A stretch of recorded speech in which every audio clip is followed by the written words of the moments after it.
So thank you all. My name's Nancy Goodman, and I'm founder and executive director of Kids v. Cancer. I gave you all my business cards, so first request is email me so I have your contacts. If there's ever a story in your area, I'd love a chance to reach out to you or give me a business card. So what I'd like to do is introduce myself personally a little bit and give you my pitch for why I think this is a story I would love for you to cover going forward. And I also want to note that in terms of support I can offer if you do decide to write, when you decide to write pediatric cancer stories, call. I'm happy to do deep background. I'm happy to provide additional sources. I'm happy to find a family touched by pediatric cancer in your area. We can get it down by congressional district within a few days with our social media team. So, whatever you need in terms of background support. Can you also connect us with demographics?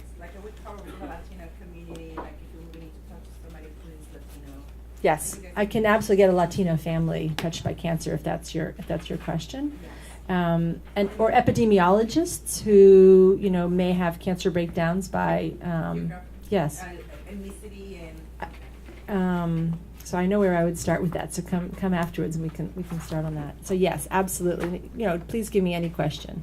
I'm here because I have a personal connection to pediatric cancer. 7 years ago, my son Jacob was diagnosed with a pediatric brain tumor. He was 8.5 years old. He went from a completely normal, sweet and annoying 8.5-year-old boy to overnight, after emergency brain surgery, a profoundly neurologically impaired kid. After surgery, he never walked normally, talked normally. He had cognitive impairments, wore a diaper, used a G-tube for feeding, talked funny. He was in constant pain, unmanaged, constant chemotherapy, 2 rounds of high-dose therapy. It was really a horrible situation, and then he died. The drugs he used were 40 years old. And he died, and I wasn't working at the time. I'm trained as a lawyer, but I just decided that I would use my experience in his death to, find a way for kids who are diagnosed with cancer in the future to get a better shot at treatment than my son had. So that's why I'm here, and that's what I do. So in terms of writing pediatric cancer stories, I do want to note that in some respects, it's easy to write a pediatric cancer story because, I can get you these gorgeous little bald kids. And so the personal interest piece is really easy, and a lot of folks do it, and thank you. And if you want to do it, we'll get you the kids. But I also hope that you take some time just to talk about the substance behind the story because, beside just the horror of it all and the emotional impact of pediatric cancer for all of your readers, are some really important issues. And to me, the issues are twofold. One is, with respect to drug development, there's a market failure. There is almost zero drug development for pediatric cancers. We have a pipeline of 900 drugs on the adult cancer side, according to pharma. And on the pediatric side, it's close to zero. And in addition, when companies develop drugs for adult cancers, there are lots of reasons why they discontinue drug development, and they never go back and test those drugs to see if they would have helped kids. They just leave the drug on the table and they move to their next big hit. And there are a lot of business reasons why they do that, but as a result, kids never get the benefit of this incredible explosion of new understandings and innovations in cancer and science research. So the market failures, I think, are a really important issue, which I hope at some point some of you will touch. And then the second issue, which is really of concern, if you look at federal funding for children's cancers, there's just this really weird thing that goes on where pediatric cancer is the lowest priority of the National Cancer Institute, in my estimation. And, the American public deeply cares about kids with cancer, and I think stories you would write in pediatric cancer would get great readership. And yet, you step into the NCI, and there's just this culture, and there's a way that the leadership sort of thinks about cancer research in terms of science and what's most exciting. And suddenly, prostate cancer looks really exciting because that's where the money is and that's where some of the innovations are. And they sort of step back and they don't focus on, they don't think of themselves as a public health institution. They think of themselves as a scientific research institution. And from a scientific research perspective, they think, pediatrics lags adult cancer, so I think it's boring. And the result is really systemic and chronic underfunding. So that's the second challenge that I see. What's the breakdown between adult cancers and pediatrics? In terms of Stats. funding, so in terms of statistics. Okay, well, so I'll do funding first, because that's, I'm an advocate. So 96% of federal funding goes to adults, 4% goes to kids. If you look at the impact of cancer on kids versus adults, so there's a bunch of different ways you can do it. Not very few kids have cancer, luckily, so that if you measure it by incidence or prevalence, the numbers are low. And do you all know what incidence and how you measure incidence and prevalence? Does anyone want clarification? Or? Go ahead. So prevalence is how many people have the indication. So how many people have ever been diagnosed, for example, with leukemia. And incidence is how many people, I think were diagnosed this year, say. So it's basically a 1 year prevalence number. New cases. But I think the time definition is 1 year in the cancer space. But if you do, your question was impact, which is really important. Look, if you look at raw numbers, very few kids with cancer, but if you look at the number of years of life lost from a child who dies of cancer, my son died when he was 10, so he lost, 75 years of life. I don't want to bang up on prostate cancer here because I love my dad and my husband and my sons. But the fact is, the average prostate cancer patient is diagnosed at age 75, 73, and the probability of living 5 years, statistically speaking, is 100%. With current treatment, that's without any new cancer research. So I just want to note that, yes, there are many more prostate cancer survivors, but we spend 3 times as much at the NCI on prostate cancer research as we do on research for all children's cancers. And then also, if you look at the quality of life for cancer survivors, and if you want to do some sort of, quality of life, quality adjusted life years, pediatric cancer survivors live these just profoundly impaired lives. They are cognitively impaired. They have, no fertility. They have severe physical deformities. They're immunosuppressed. They do not live healthy lives. They are chronically sick for the rest of their lives. So if you think of impact in that respect, maybe it's high. And maybe if you do an economic analysis, which we've never been able to afford to get an economist to do, it would be high. Was there a question over here? I was just wondering if you looked at the funding proportion versus the incidence proportion. Does funding track with incidence in terms of proportion? Right. So what we did do is years of life lost by funding, and so pediatric cancer funding years of life lost compared to breast cancer is approximately the same, and I think breast cancer is twice as much as all pediatric cancer funding, so if you think about it that way. All right, so I just want to start now, just sort of do pediatric cancer one-on-one websites and intros, and what I'm going to do also, but based on your questions, I have an outline here, and I'm going to just fill it in, and send it to Linda so she can send it to all of you. There are a bunch of good websites: American Cancer Society, Children's Oncology Group, Alex's Lemonade Stand, and St. Baldrick's are good for just raw data. And for those of you who don't regularly write on cancer, one person who does a lot of FDA regulatory work on pediatric cancer is Steve Usden, who writes for BioCenture, and he writes these incredibly long, detailed pieces that I know other reporters write off of. Leading academics would include at CHOP, Peter Adamson and John Maris. Peter Adamson is chair of the Children's Oncology Group, which is the NCI-funded consortium. Lee Hellman is probably the leading NIH person. Richard Gilbertson and Jim Downing are the executive VP and president of St. Jude Hospital, which probably has as much funding as the rest of the pediatric cancer community combined. And then in addition, if you choose to write a story, I can find a family for you in your district if you don't have one before you write the story. At the FDA, the folks I work with the most on pediatric cancer who I think are interesting and fun for a story include Janet Woodcock. She directs CDER, CDER, which is the Center of Drug Evaluation Research.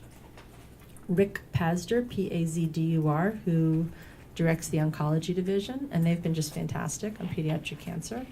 Martha Donahue, who reports to Rick Pazdur, is really smart and interesting, so she's also quite good. And then there are some other folks as well.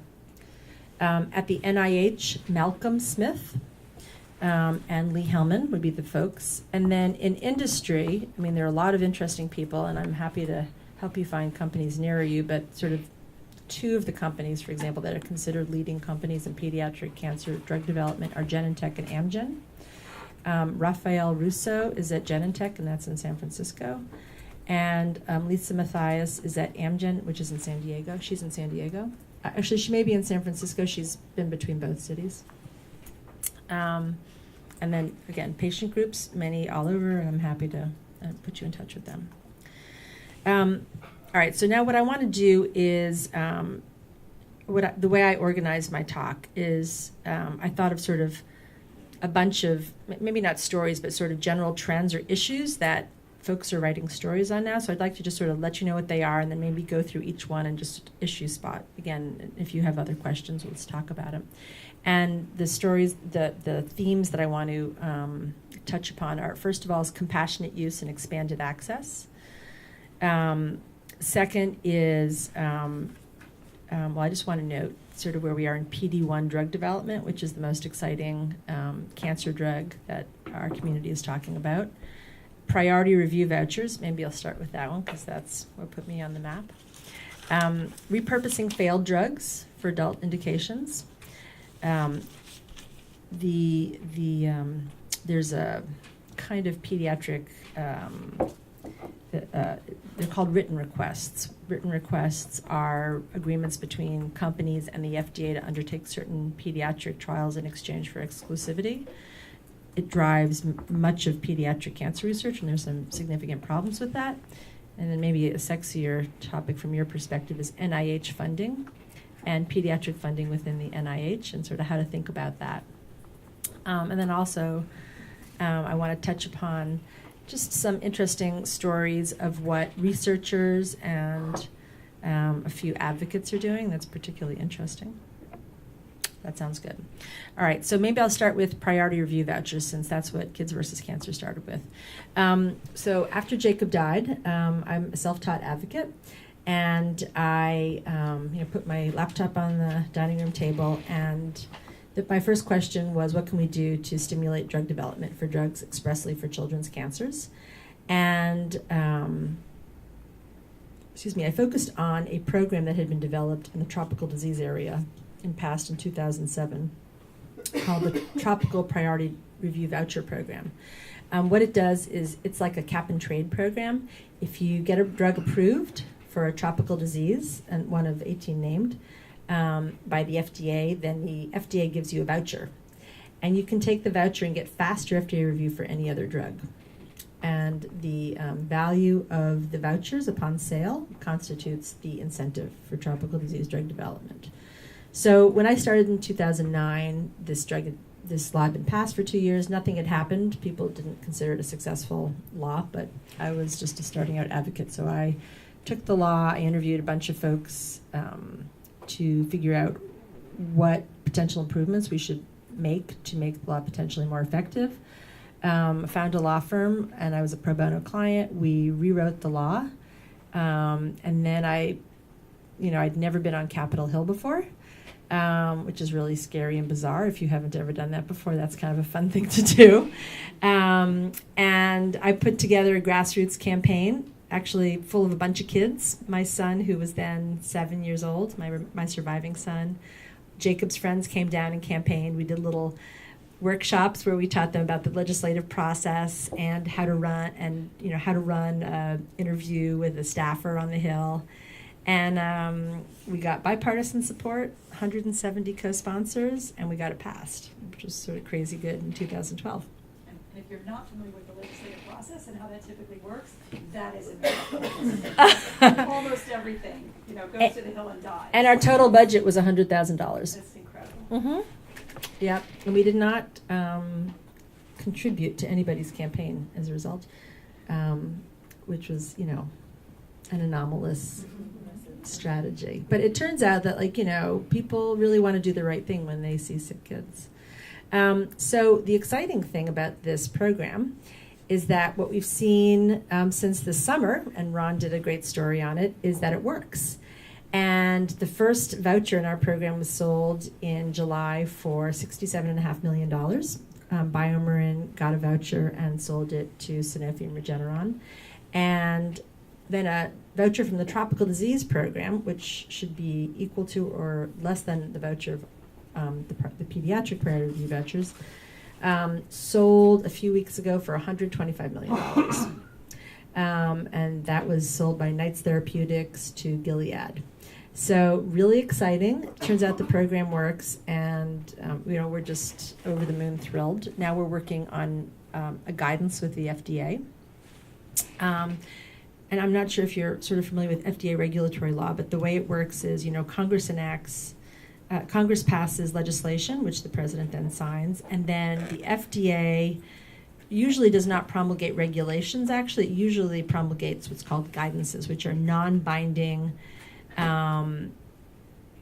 essays by the FDA describing how they interpret the statutory language. And I don't think it would be, I'm not sure the extent to which it would be able to be used in a court of law, but the intent is just to provide information to companies. And the FDA reserves the right not to follow its own guidances. So we're working on a guidance with the FDA, which is really exciting. And last week, I don't know if you all followed the Ebola bill that was passed, which is another priority review voucher program. So under the Tropical Disease Program, there's a list of tropical disease indications that are covered, and Ebola is now covered. So the answer is it works. If any of you ever want to write a story on this, I just want to note a couple things. We have sort of academics who put together the program, David Ridley, politicians who really care about this, Senator Lamar Alexander from Tennessee, Congressman Michael McCall from Texas, Congressman Chris Van Hollen in Maryland, Congressman Fred Upton in Michigan would particularly really care about this bill, at this issue. Open questions going forward are whether the Creating Hope Act, which we promulgated, will be reauthorized.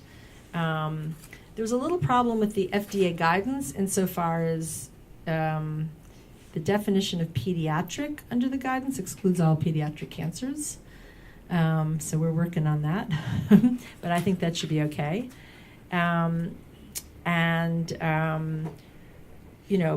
I think there's been some interesting articles, but not fully explained on why the valuation is so high and what's going on with the value and how to think about whether future vouchers will cost that much, will be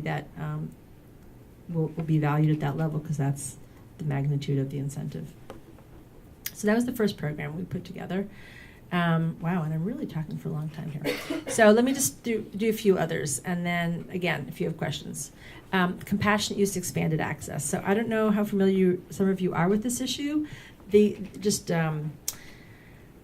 How do patients get access to drugs that aren't approved? So one way is by clinical trial, and if a clinical trial is not open or a patient's not eligible, then they can apply to the company for what's called a compassionate use, where the company just permits them to use the drug off a trial, or through an expanded access program, which is just a general program by the company. It's a trial, but the data is not necessarily used for approval of the drug. So this past spring, there was a little boy, his name was Josh Hardy, and he had the adenoid virus as a result of high-dose therapy from cancer treatment. He was 7 years old, and his kidneys were failing, and he was going to die if he didn't receive an investigational drug called Brincidovir by Chimerix. His doctors knew all about this drug. They had done a phase 2 trial of this drug. They applied for compassionate use to Chimerix, the company. The company declined. It was literally a case where the kid was forecasted to die in 2 weeks if he didn't receive the drug or survive. So a group of patient advocates, including me, although I was not the leader, got together. We did a massive social media campaign, Twitter campaign called Save Josh, which maybe you heard of. CNN had major coverage of it. Fox News covered us like every day for a week. National coverage. We reached out to the CEO and the board of the company. We reached out to the FDA. We organized a prayer vigil, which we didn't do. And 5 days later, the company finally gave Josh the drug. And there was just terrible, terrible media on the company. There were death threats on the CEO, unfortunately. He lost his job, and Josh got the drug. He lost his job because he just did an awful, awful job, and he was really Tone deaf? politically and, yes, tone deaf from a communications point of view, I think.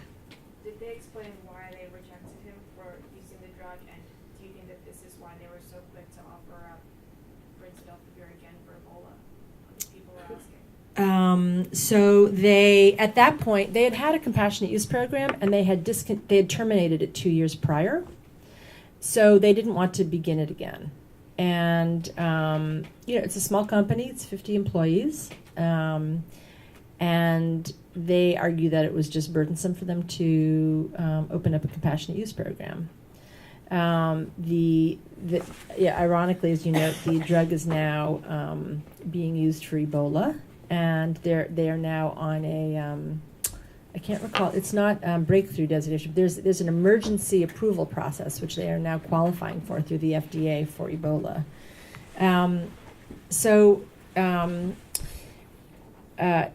The CEO, his name is Ken Mock, and he has sort of defined himself now as like the corporate voice of compassionate use issues, and he's written on it, and he's been interviewed broadly, and he has strong views about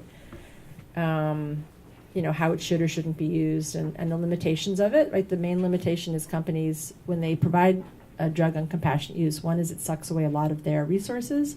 2 is they can't charge market price for the drugs. And 3 is they're worried that any negative outcome would deleteriously affect their drug development. So, I understand that. On the other hand, it's like a 7-year-old kid who's going to die if they don't receive the drug. In this case, there was a lot of information. There was very good information that would be the outcome. So the thing about compassionate use, which is interesting, is as a result of this case, compassionate use and expanded access have become a major issue, as you know, in DC, and there's been a lot of public debate about it. I just came from a conference at Pharma about, how do we rethink it? The program is a mess. Families who try to get compassionate use for their loved ones have a really hard time finding who to talk to at a company, figuring out what the company's policy is. Companies don't have standard amount of times they get back to the family. Then you have to talk to someone at the FDA, and how do you figure out who that person is? So that part is really a mess. And that piece is probably going to be addressed. There's a new bill that was just introduced yesterday by Congressman McCall. And then people, patient advocacy groups are really dissatisfied with the standards of how compassionate use is applied. So if that's something that you're interested in, I'm happy to point you to the people who sort of have the thought leaders in there. What I think is so interesting about this whole public debate is that at the end of the day, patient advocacy groups are going to continue to have social media campaigns to blast companies, and companies are going to continue to be very uncomfortable about this. So that piece of it won't be fixed by any of this public debate. Let's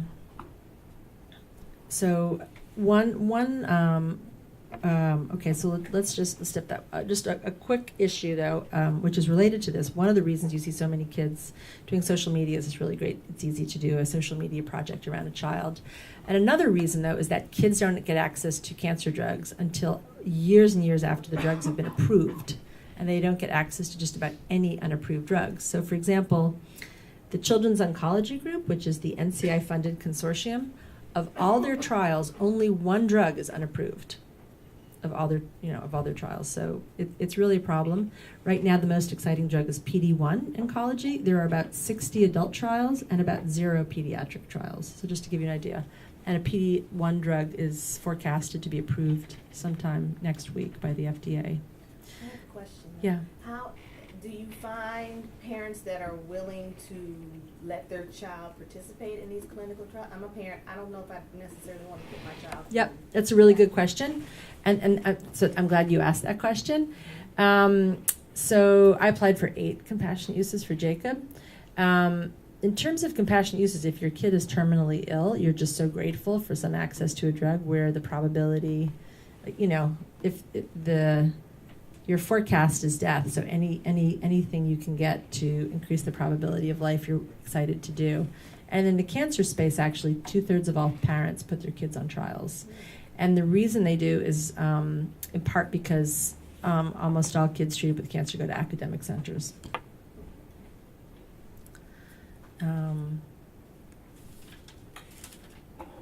So I actually follow this, the Josh stuff a little Uh-huh. closely than I realized when we started talking. And so Forbes did a piece about it and quoted an ethicist that I work with a lot in my work. And he said it's not just, if I could respond to this, it's not just about Josh, it's about the many Joshes. This is Art Kaplan. Right. And others expressed concerns about compromising the compassionate use program when the growing use of social media gets the greatest public attention of cases of where families and friends are best equipped to do that, which is often socioeconomic and racial and Right. other kinds Mhm. of divides. Mm-hmm. No, look, I understand that point. So the counterpoint argument to that is one is otherwise kids get no access to drugs because there are no pediatric trials open for investigational unapproved drugs. So the reason you have kids as opposed to adults is because kids don't get access to drugs. And I think my second point is, like, you're right. It's the kids from the elite families who get the drugs. That's better than 0 in my book. And the real solution is earlier drug development with earlier pediatric clinical trials. And so why can't we do that? So that's my response. And the other thing, which hasn't really been discussed in the public media so much, is, Josh's case was unique insofar as it was an antiviral drug. And so it was a curative therapy. A lot of compassionate use cases are cases where, like in my case where I applied with Jacob, he was about to die of cancer, and I just thought, let's just throw all these investigational drugs at him. Who knows? Maybe one will give him a few more months of life. And as a mother with a dying child, I really believe that, and I understand that. But now stepping away 5 years, I think the probability of benefit to Jacob was very, very low for any of the given drugs. And we had no data on what the probability was. And the magnitude of the benefit was probably only, a month or 2, right? So I would have done anything for that month or 2. But on the other hand, it's only a month or 2. In the case of Josh, how can a company just let a 7-year-old boy die when they could just send 5 vials of the antiviral drug to his hospital? I mean, to me, it just really seems unconscionable. So the issue, though, really is that, my group of pediatric cancer advocate colleagues, we're going to keep on doing it. So I understand that Art doesn't agree, and I understand that many pharmaceutical companies don't agree, but it doesn't matter that they don't agree. Until kids are getting access to drugs, we'll keep on doing it. So this debate is just going to be around forever. So a good story for you to cover for a long time, maybe. Another topical story is NIH funding. And, I know there's sort of within the DC discussions, there's always a lot of conversations about whether in this era of fiscal constraints, the National Institute of Health should have its budget protected or even potentially increased, or we certainly shouldn't cut it. It shouldn't be part of the discretionary spending portion of the budget. And the part about pediatrics that I just do want to just note for a moment is that leadership of NIH usually talk about how it's so important to protect the NIH budget because, for example, if there's a government shutdown, kids on pediatric cancer trials, don't get access to their drugs because the trials stop. I really respect the leadership of the NIH, but with all due respect, I think it's not necessarily, I think it's a bit disingenuous. For example, during the shutdown, when they were making these comments, I knew kids getting therapies at the NIH. So there was some miscommunication there. It's really easy to couch something with respect to how it's going to hurt kids. Then you look more carefully and you ask, really is there an issue? And the answer is no. And then similarly, when you go back to the NIH and you say, if you care so much about kids with cancer, what are you doing to promote pediatric cancer research and programmatics within the NIH? And there's not a lot of, frankly, interest or openness within NIH leadership to look at this issue. So I just wanted to flag that. I just want to talk. Maybe you guys seem really tired, so I'm just going to talk about personal interest stories, and then I'm going to wrap up soon. Okay, here's some personal interest stories. Washington D.C., Washington State. There's this really interesting pediatric neurosurgeon. His name is Jim Olson. He has 2 totally cool treatments. And by the way, I don't receive funding from any of these guys, of course. One is he calls brain paint, and it's like this dye he injects in paint in like the brain, and then I think he waits a day or a few hours, and it turns the tumor tissue green or something, so that when he goes in to have surgery, he can distinguish it from normal tissue, and he knows exactly what to remove. It's really cool. And then he has this other totally cool treatment. I don't know what he calls it, but it's like this auto-inject pen. He goes in day 1, and he takes some of the tumor tissue out of the patient, and then he puts this pen in the patient's brain, and he squirts the pen, and the pen has 6 needles, and each needle has a microscopic amount of a different chemotherapy or targeted therapy. And then the next day he goes in and he takes a biopsy of that part of the tumor, and he takes a look and he asks which part responded the most to the treatment, and then that's the therapy the patient receives. I think that's pretty cool. Washington State at Fred Hutchinson. So he's sort of viewed as one of the most exciting people in our community. There's some really exciting guys at Sloan Kettering doing crazy, exciting stuff with immunotherapies. Naikang Chung is doing some great stuff and just getting crazy good results for kids with neuroblastoma. There's this great guy, David Sandberg, Sanburg, who's figured out this way to put an Ommaya, a tube, right into the brain of a kid, and you squirt methotrexate or some treatment right in there. So you have this huge high dose of chemotherapy. It's kind of exciting. In New York City, there's a patient advocacy group called Solving Kids Cancer. And they're really interesting because what they do is they don't just fund research, they go in and they actually design the trials themselves. It's 2 dads who lost their kids to cancer, and they'll get ideas, and then they go and they hire the doctors, and they just do the whole thing. So it's kind of an interesting model of philanthropy. Is that out of Texas? No, that one is New York. New York. Yeah. In Texas, there are none of you from Texas, right? No, too bad. Lots of Texas stories.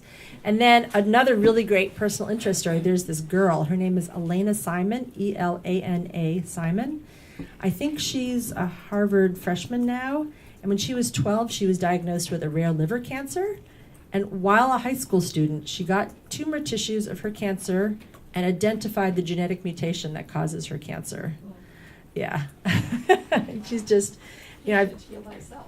I'm sorry? Patient, heal thyself. Yeah, and she's written 3 medical articles that have been published in peer-reviewed publications, and she's very articulate, and she's just really dynamic. I just want to quickly touch on Native American kids. One interesting issue. So kids with leukemia have to have stem cell transplants at the end, where doctors take the bone marrow and they harvest the stem cells, and then they of a healthy patient, and then they give the sick patient with matching stem cells those stem cells. So the problem is that there has to be a matching program for the stem cells, and non-white groups have very, very poor probability of matching because they don't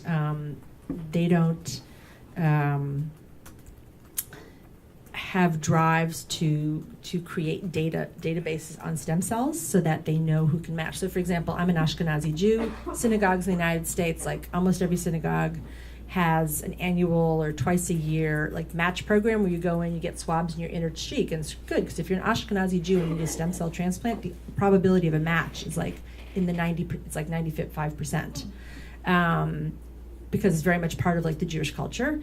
It is not part of the African American culture at all. If you're African American, it's down to like 60%, and if you're like Native American, it's very low. It could be, for example, in the 20 percentile that you have a match. And if you're if you're two races, it's also just, I don't know the numbers off the top of my head, but it could be, for example, under 25%. And if you don't get a match, the probability of survival goes way down, perhaps to zero. So it's a huge issue. One scientific response that has been created is using cord blood. So cord blood from the umbilical cord from babies can match more easily. And we have a very small, poorly funded national program for non-white women that go and have babies. But the truth is, this is medical waste, and in my mind, there's no reason why we shouldn't have a national program. Plus, just because you're Native American doesn't mean you may not actually you may match better with a white woman. Like, matching isn't 100% correlated with racial identity. So, I view this as a really serious health disparity problem in the, non-white community. There was the girl who was Nala in Lion King died of leukemia because she couldn't get a match. So I think that's really it's an issue, and like hasn't been covered anywhere. I don't understand that.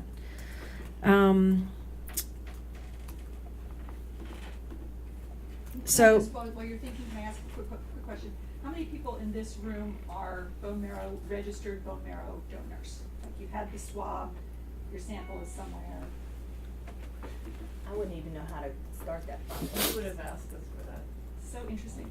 So for me, it happened at a nonprofit fair at a community center where all these nonprofits had booths set up, and you went in and decided, who do I want to volunteer for? And there was one that said, be a bone marrow donor, and they just did it right there and sent it off. Synagogues do it a lot.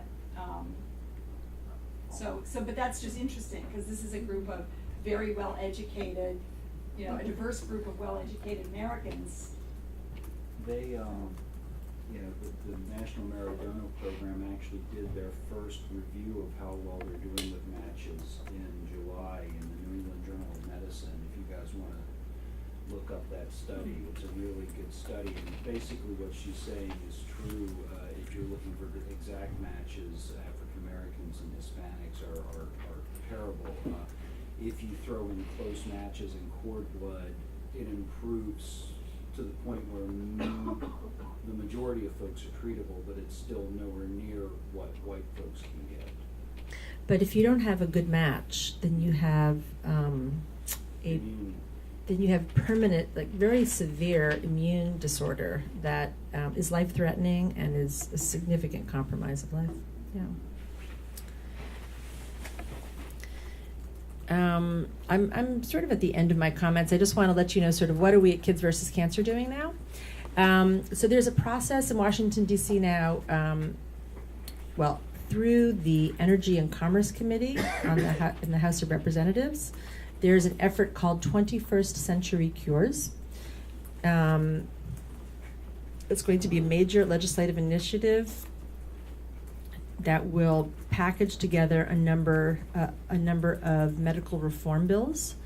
Chairman Fred Upton from Michigan, intends to have a discussion draft introduced, I think in December or January, and it will be introduced sometime between then and Memorial Day. It will go to the Senate. The thought is that it will actually pass in 2015, so this may be one of the legislative successes of 2015.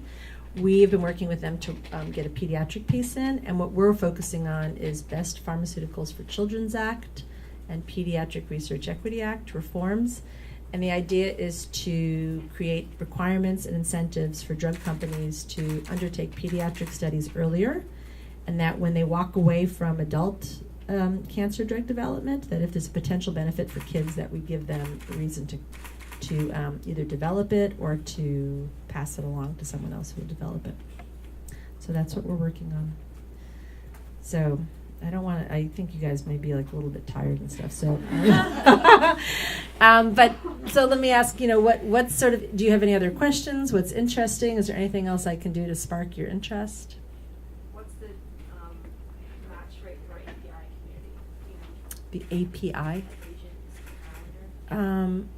I don't know off the top of my head, but I think it's, as I recall, it's and you may have better information than I do. It's very, very high for Ashkenazi Jews, and it's maybe in like the 80s for Caucasians as a general, and then everyone else, it just falls to much, much lower numbers.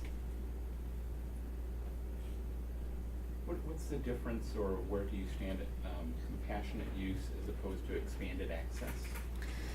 Expanded access is better, right? Because it's less burden for the family to enroll in an expanded access trial. What an expanded access trial is a company opens up a trial. The purpose of the trial is not to gather information for submission to the FDA for approval of the drug. It's just to give patients access to the drugs. The expanded access program was developed by the HIV community when AIDS drugs were taking a long time to get approval. But sort of the two concepts are talked about together, Ron. Yeah. Or maybe the expanded access or new derivatives of that with right to try laws? Right to try laws. So that's something I didn't touch upon. It's not really a pediatric issue, but one interesting sort of cancer issue or medical issues, there's several states now have passed what's called right to try laws. Colorado was first this summer, then Washington State, and several other states. And what it says, so a lot of patients are really dissatisfied that when they're in end stage of their disease, they can't get access to an unapproved drug, and they're very upset about it. And so this law says that under those circumstances, patients don't have to receive approval from the FDA, because currently you need a consent of both the company manufacturing and developing the drug and the FDA. So this removes the FDA from the calculus. And the problem with these laws is that the FDA is not the problem. I mean, if you think there's not enough access to drugs, then the point at which families don't get access to drugs for their loved ones is when companies decide not to grant it to them, not when the FDA decides not to approve the compassionate access. The FDA approval rate is about 99%, because the FDA only reviews compassionate use applications that companies have already agreed to. So I think it's a horrible, horrible law insofar as no company with the drug under development, in discussions with the FDA would ever grant patient compassionate use without getting approval from the FDA. The last thing they want to do is compromise their relationship with the FDA just to save one dying person who will likely not benefit from the drug. So what individuals or companies participate in the program? It's like the guy selling, apricot seeds. So I think it's really potentially hurting a lot of people. Is there a reason for you to believe that this is just hope that the drugs that don't work for adults will work on better on pediatrics? Do you just, saying, well, they've already started the research, that's why you want it? Or is there a reason to believe that they can work? That's a great question, so thank you for asking that, and I should have raised that. The answer is yes. So why is that? Two reasons. One is, children's biology is different. Pediatric cancers are different diseases than adult cancers. And the second is that, cancer drug development now is undertaken primarily by what's called mechanism of action or genomic mutation. And they present in both pediatrics and adults. So you may develop a drug for one genomic mutation, but the drug may have more or less efficacy in different cancers with that mutation, depending on the magnitude of the mutation or the microenvironment. Drug development is half science, half art at this point, right? And drug companies, it's not that they don't care, but their business model is towards the big hit, right? You want the next Lipitor. So just because you can get approval on some drug that has $50 million revenue a year, that is not a win for a major pharmaceutical company, because the whole way they're organized, doesn't benefit from using resources to small niche market drugs. My other way I'll answer that is just to say that, when I'm not a physician or a scientist, but when I talk to Janet Woodcock or Rick Pazder, who are sort of senior bureaucrats at the FDA, they believe that when companies walk away from adult drug development, that it could have potential benefit for kids in certain circumstances. So if they believe it, I believe it. Can you repeat, I missed the connection between the vouchers and then what you did in lobbying Congress. Oh, thanks. So I wrote the bill, Mm-hmm. and then I lobbied Congress to get it passed. And what was the bill again? The bill, so there was a voucher program for tropical disease vouchers, Mm-hmm. and that was passed in 2007. And beginning 2009, I rewrote the bill and I fixed it. There were some problems with it, and I extended the beneficiary class to not only drugs that are for tropical diseases, but drugs for rare pediatric diseases. So can you explain, and I'm sorry, everybody else probably got this, but I missed how the voucher actually works. Like, so the incentive is to get companies to develop drugs for rare diseases, right? Well, the problem is the market's really small, right? So, for Right. example, Jacob, my son, who died, he had medulloblastoma. 400 kids a year are diagnosed with medulloblastoma in the United States. So on one hand, you could say, like, what drug company should ever develop a drug for medulloblastoma? On the other hand, like, it's my kid. Of course they should, right? And plus, every year, hundreds of kids are dying of medulloblastoma, and they will forever, right? So how do you think about that? And so the incentive is not in the market. If you had Right, so patent, the bill is designed to create an incentive. the bill is designed to create an incentive to give companies a reason to develop drug, not only for medulloblastoma, but using it as an example. Like, now they can develop one, because if they develop a drug for medulloblastoma, for example, or any other horrible pediatric illness, the voucher they can use, they take the voucher, let's say they have a cholesterol And drug. Wait, the voucher comes from whom? It comes from HHS. Okay, and so they can use that voucher for what? So BioMarin, so BioMarin, for example. BioMarin developed a drug for kids with Morquio syndrome, which is this horrible neurological disease. Kids die, in their teens with, major surgeries every year. It's just a really, really hard life. They found a drug that dramatically increases life expectancy. It's called Vimizim. They received approval.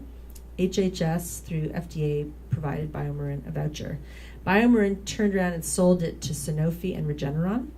And Sanofi and Regeneron have a drug that they are currently developing for, it's an anti-cholesterol. It's a PCSK1 drug called alirocimab. And so they can get so there are two rates of FDA review. There's standard review and there's priority review, which is much faster. So they can jump the queue and get a priority review on alirocimab just by exercising the voucher. So why do they want to do that? They want to do that because they're racing to market against an Amgen drug for PCSK1. And first to market is really important in terms of the revenue stream for the drug. So why is it important? It's important because the company first to market can run around and enter into contractual relationships with all the reimbursers. I think I'm still missing something. So the money is used for the clinical I'm trials? sorry. I'm not being as clear as I should. That's a great question. So BioMarin sold the voucher to Sanofi Regeneron for $67.5 million. BioMarin can use it for whatever they want to, but here's what happened the week after they sold it. I got about a dozen phone calls from companies that were thinking, should their next drug be a pediatric rare disease drug, or should it be some other drug? And suddenly they thought, well, here's a reason to develop a pediatric cancer drug, because I know at the end of the day, I could stand to receive a voucher. So the company could get a $67 million bonus for developing a pediatric, for a drug for a rare pediatric Correct. cancer. In essence, that's how it works. You develop a drug for a rare cancer, you get a voucher for expedited review. And you can sell that expedited review to another company who wants it more than you do. And it's worth whatever that other company is willing to pay for it. Right, and the incentive is everybody else watching and thinking, I want that too. But since the drug development process remains the same, which is you've got to have clinical trials, and these are such rare cancers. I still don't really understand how the drug's ever going to actually come to be developed. So, okay, so first of all, the reason drugs aren't developed oftentimes is just lack of access to capital. Okay, so Often. for a lot of pediatric cancer drugs, these drugs are, usually they're not developed by Pfizer and BMS. They're developed by, a team of academic scientists or some very, very small company. So under our law, one thing the companies can do is there's a designation process, and they can apply for a designation very early in the drug development process that says that if their drug is approved, it meets all the other criteria to receive, so that they could receive a priority review voucher. And then they can take that designation and use it as part of their valuation of their company when they're meeting with investors, for example. So that's one way it facilitates drug development. Do any of the companies that you just mentioned have a drug now in trials for that rare disease that you mentioned, which I've already forgotten what it was? For the cholesterol for the major No, cholesterol drug, for Vimizim, for Merck-Whitney syndrome. Yeah. So that drug was approved. Oh, that's Yeah, done today. because they got the Okay. voucher. Okay. But so You get the voucher upon approval. upon approval. So, the biggest problem with this program, frankly, when we got it enacted, is exactly what we're seeing around the table, which is it's just really complicated. And it basically took 4 years for us to find a company willing to try to use this program to get a voucher. And so, like when Sanofi Regeneron approached BioMarin, I don't know the details exactly of what happened, maybe Ron does, to negotiate it was really groundbreaking. And it was great for us because we got 1,000 different blogs and articles written on it. And so now the pharmaceutical and biotech community is aware of it, and there's much more openness to using it. And it is a very complicated program. That's the problem. What was it like to see this idea that you pushed so hard on the Hill to actually get a price tag attached to it? What was that like? I mean, it was great. I Imagine was. what that was like. I was in an airplane, and I had my 4-year-old daughter screaming, "I want Dora!" like next to me. I'm thinking, oh my God, like how am I going to survive this flight from DC to San Francisco? I'm going to be that woman. And like I'm there, and like I'm about to turn my phone off, and it rings, and it's this guy I'm friends with at Barclays Bank. He's like, "Hey Nance, did you see what happened?" I'm like, "Who are you? I haven't talked to you in like 8 months." "Oh yeah, I remember who you are." And he told me, and it was this crazy moment where I was incredibly happy. And then at the same time,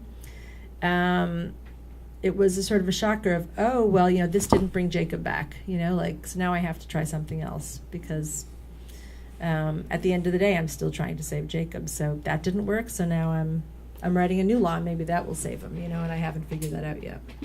No. Anybody else, other questions?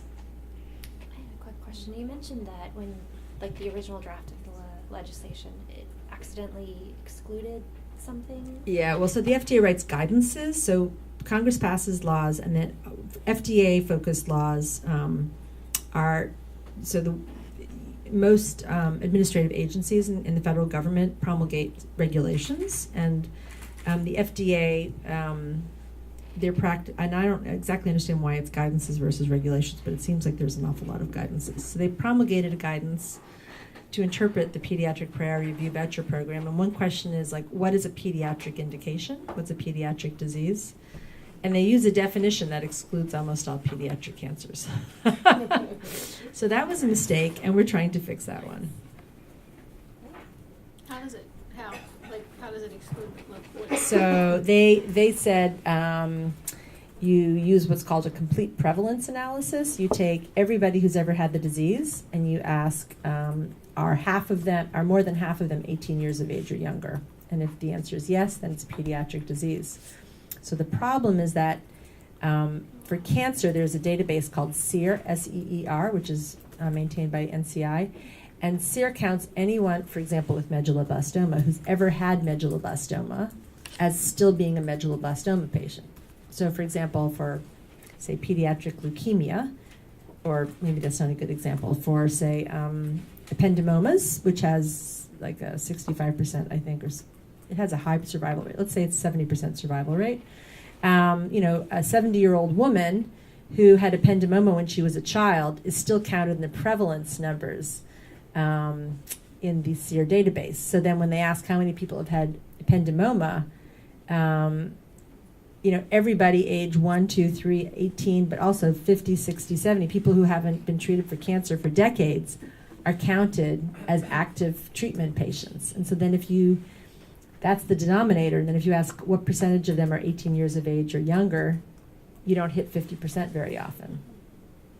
Yeah, that's the problem. The problem is really in how the SEER database characterizes cancer, and because the way SEER counts is once you've had cancer, there's always a probability of relapse, even if it's very, very small.